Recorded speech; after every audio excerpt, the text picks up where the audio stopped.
1,00,000 is জঙ্গি যোদ্ধা প্রস্তুত, ইরান আক্রমণের জন্য প্রস্তুত হয়ে গেছে। এই ভয়ঙ্কর 1,00,000 আইএস যোদ্ধা তারা কোথায় ছিল এতদিন?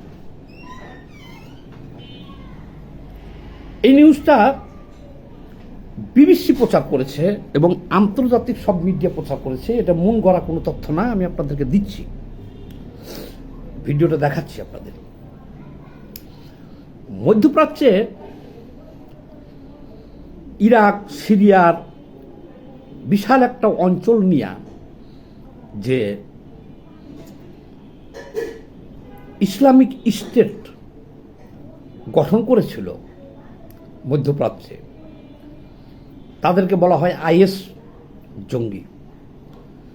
তো সেখানে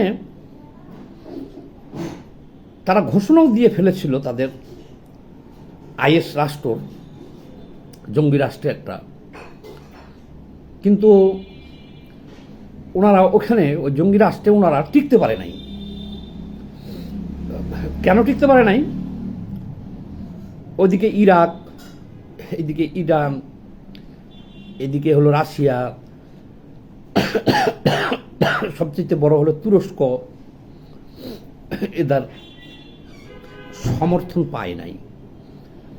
তারা কারো কারো সমর্থন পাইছিল, তো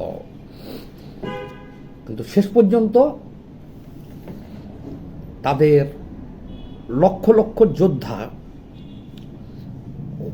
মারা গেছিল যুদ্ধে, বেশিরভাগই মারা গেছিল।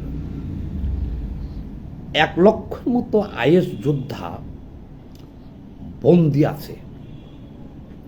এটিকে গ্রেপ্তার করেছিল হলো তুরস্ক, এরদোগান। এখন তুরস্কের এরদোগান ডোনাল্ড ট্রাম্পের সাথে একটা টেলিফোন আলাপ ফাঁস হয়েছে। সেখানে আলোচনা করতে দেখা যাচ্ছে যে এই 1,00,000 বন্দি ভয়ঙ্কর আইএস যোদ্ধাকে ছেড়ে দেওয়া হোক। 1,00,000 ভয়ঙ্কর বন্দি আইএস যোদ্ধাকে ছেড়ে দেওয়া হোক, তাদেরকে অস্ত্রপাতি দেওয়া হোক, তারা যেন ইরানে ঢুকে পড়ে। 1,00,000 আইএস যোদ্ধা ইরানে ঢুকলে ইরানের অভ্যন্তরে যে বিশৃঙ্খলা চলতেছে, তো ইরানের অভ্যন্তরে যে বিশৃঙ্খলাটা চলতেছে, তারা যদি আবার যোগ দেয় এদের সাথে, তাহলে ইরান সরকার উপঘাত হয়ে যাবে। তাহলে ইরান সরকার খামেনিকে খাইয়ে ফেলার জন্যে 1,00,000 আইএস যোদ্ধা, মানে জঙ্গি, এদেরকে রেডি করছে। কিন্তু ভিডিওটা আমি বানাইতেছি কেন? সবচাইতে মারাত্মক ব্যাপার হলো কি, যে যদি খালি ইরান পর্যন্ত তাদের পরিকল্পনাটা থাকতো, তাহলে পরে আমরা ভিডিও বানাইতাম না। কিন্তু এরদোগানের সাথে ডোনাল্ড ট্রাম্পের যে বৈঠক, যে আলোচনা, যে টেলি সংলাপ, সেখানে দেখা যাইতেছে যে ইরানকে খামেনি সরকারের পতনের পরে এই 1,00,000 যোদ্ধা সেখান থেকে আফগানিস্তানে ঢুকবে, আফগানিস্তান থেকে পাকিস্তান, পাকিস্তান থেকে বাংলাদেশে। তাদের লাস্ট টার্গেট হলো বাংলাদেশে। 5ই আগস্টের পর থেকে বাংলাদেশের সাথে পাকিস্তানের, আফগানিস্তানের যোগাযোগ খুব সহজ হয়ে গেছে।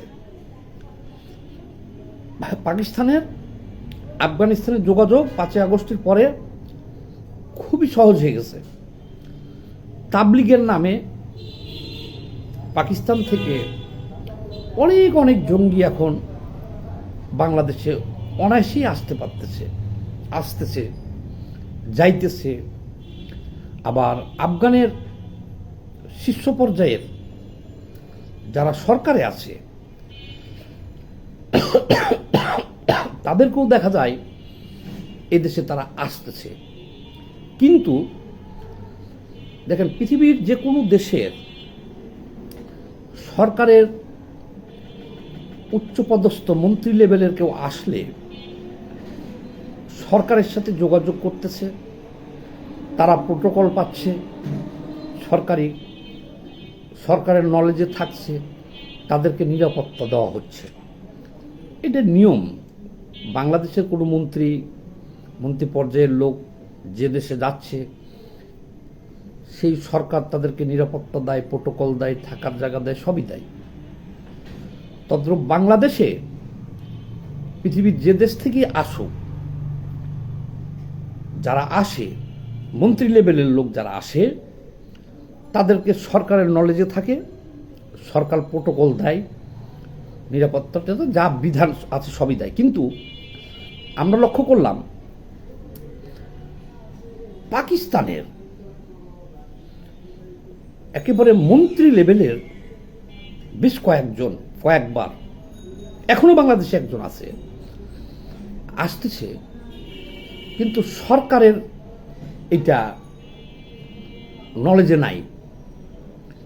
তাদেরকে দেখা যাইতেছে বাংলাদেশের হেফাজতে ইসলামের সাথে বিভিন্ন মাদ্রাসায় ঘুরে বেড়াইতেছে তালেবান মন্ত্রী। আরে সরকারের নলেজে নাই। আমরা বিভিন্ন সামাজিক যোগাযোগ মাধ্যমে দেখতেছি কি হঠাৎ করে তালেবান মন্ত্রী বিভিন্ন মাদ্রাসায় ঘুরে বেড়াইতেছে হেফাজতে ইসলামের মামুনুল হকের সাথে, এরকম আরো কারোর সাথে ঘুরে বেড়াইতেছে মন্ত্রীরা।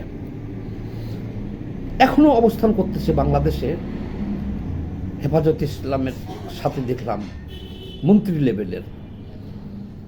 আবার বাংলাদেশ থেকেও দেখেছি হেফাজতে ইসলামের মামুনুল হক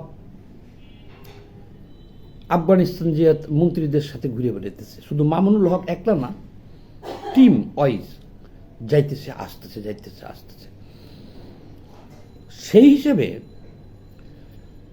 ভারতের সাথে তো সম্পর্ক একেবারে তলানিতে যে পড়ছে। ভারত সীমান্তে একেবারে সিল করা হয়ে গেছে, যাওয়া আসা নাই বললেই চলে। গতকালকে ভারত আবার বাংলাদেশে তাদের যে কূটনীতিকরা আছে,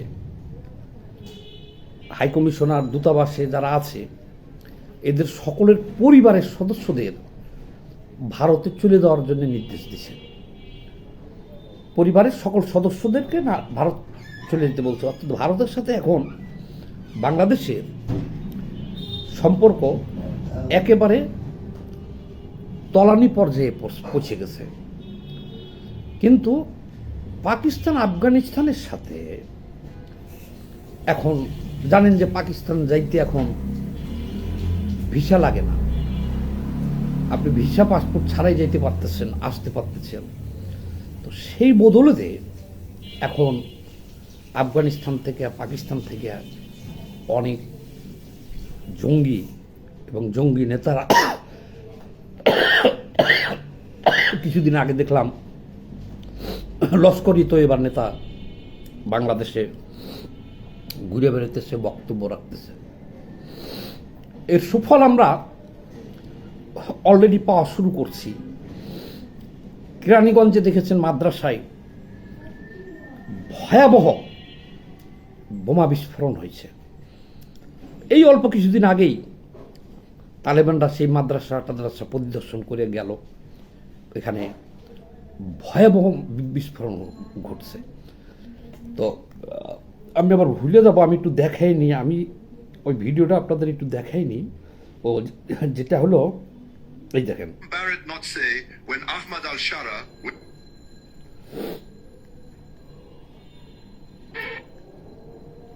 say when Ahmad al-Shara went to Washington. Ahmad al-Shara said, "We promised to fight Hezbollah, the Popular Mobilization Forces, and the Iranian Revolutionary Guard. And you understand well enough that when these forces are deployed along the Syrian-Iraqi borders, they will fight the Popular Mobilization Forces if there is a war against Iran. But let me return to the situation inside Syria. Has the Syrian interior truly united now? And those chants of Allahu Akbar in the mosques? Who exactly are you claiming victory over? Also, it's almost laughable that one of the এটা clauses is that the পুরোপুরি এই ভিডিওটা পুরোপুরি এটা একটা international channel থেকে প্রকাশ হয়েছে এই যে এটা One of the clauses is that the Syrian গোপন democratic তথ্য forces ফাঁস হয়ে pledge গেছে to আর কি। expel non-Syrians from Syrian territory. সিরিয়ায় All right, Mr. Ahmad al 1 লক্ষ জঙ্গি প্রথমে ঢুকবে ইরানে, তারপরে আফগানিস্তান পাকিস্তান হয়ে বাংলাদেশে। তাহলে বাংলাদেশে কেন আসবে? এটার নেতৃত্ব দিতেছে হলো ডোনাল্ড ট্রাম্প। কারণ জঙ্গি তো সৃষ্টি করে সব আমেরিকায়, তারপরে আবার প্রয়োজন হলে পরে শেষে প্রয়োজন ফুরে গেলে তারা মেরে ফেলে। যেমন দেখেন ওসামা বিন লাদেনকে কীভাবে হত্যা করলো, মোল্লা ওমরের বংশ ধ্বংস করলো। এখন এখানে এই ভিডিওটার পুরাটা বাংলা করা আছে, এই দেখেন পুরাটা বাংলা করা আছে। সিরিয়া থেকে আইএস পুরোটা বাংলা করা আছে এখানে দেখেন, আমি পড়ে শোনাই, আমি লিঙ্ক দিয়ে দেব নিচে। 1 লক্ষ আইএস দিয়ে ইরান আক্রমণের প্রস্তাব ট্রাম্পকে এরদোগানের। এই 1 লক্ষ আইএস যোদ্ধা এখন বন্দি আছে এরদোগানের হাতে, তুরস্কের হাতে। এখন ট্রাম্পের সাথে আলোচনা করতেছে বা করছে যে এই 1 লক্ষ যোদ্ধাকে অস্ত্র দিয়া তারা ইরানে ঢুকাই দিব। এটা ফাঁস হয়ে গেছে। ওটারই একটা ভিডিও, আর যে বিস্তারিত বাংলা সংস্করণ ইংরেজিতে ভিডিও আন্তর্জাতিক চ্যানেলের, আর এটা হলো বাংলা। আমি তাহলে এখন আমাদের আতঙ্ক কেন? আমাদের আতঙ্কটা হলো ওই জায়গাতে যে বাংলাদেশে যদি জঙ্গিবাদের উত্থান না করা যায়, তাহলে বাংলাদেশে যে ঘাঁটিটা দীর্ঘদিন থেকে চাইতেছে আমেরিকা, এটা সম্ভব হবে না। শেখ হাসিনার কাছে চাইছিল সেন্ট মার্টিন দ্বীপ, বাংলাদেশের একটা সেন্ট মার্টিন দ্বীপ আছে, এটা ঘাঁটি করার জন্য একেবারে উপযুক্ত, কিন্তু শেখ হাসিনা দায় নাই। এখন যে সরকার আছে সে বন্দর দিয়েছে 40 বছরের জন্য লিজ, কিন্তু সামরিক ঘাঁটি করার জন্য আমেরিকাকে স্পেস বা করিডোর দেওয়ার মতো সাহস এই সরকার পায় নাই এবং পাবেও না। তাহলে এই বাংলাদেশে একটা ঘাঁটি গাড়ার জন্যে বাংলাদেশে জঙ্গিবাদের উত্থান হইতে হবে ভয়াবহ রকমের, এবং সেইটা নির্মূল করার জন্যে আমেরিকান সৈন্য এখানে ঢুকতে হবে। এটা নির্মূল করার জন্য আমেরিকান সৈন্য এখানে ঢুকলে তাহলে তারা ঘাঁটিতে পাবে। এই বাংলাদেশে এই দক্ষিণ এশিয়া নিয়ন্ত্রণের জন্য এই যে চীন, ভারত, তারপরে এই যে ভূমধ্য সাগর, এই টোটালটা নিয়ন্ত্রণের জন্যে একটা ঘাঁটি বাংলাদেশে দরকার। এই যে আবারও এটা লিক হয়ে গেছে, গোপন তথ্যটা ফাঁস হয়ে গেছে যে 1 লক্ষ আইএস যোদ্ধা ইরান দিয়ে ঢুকবে।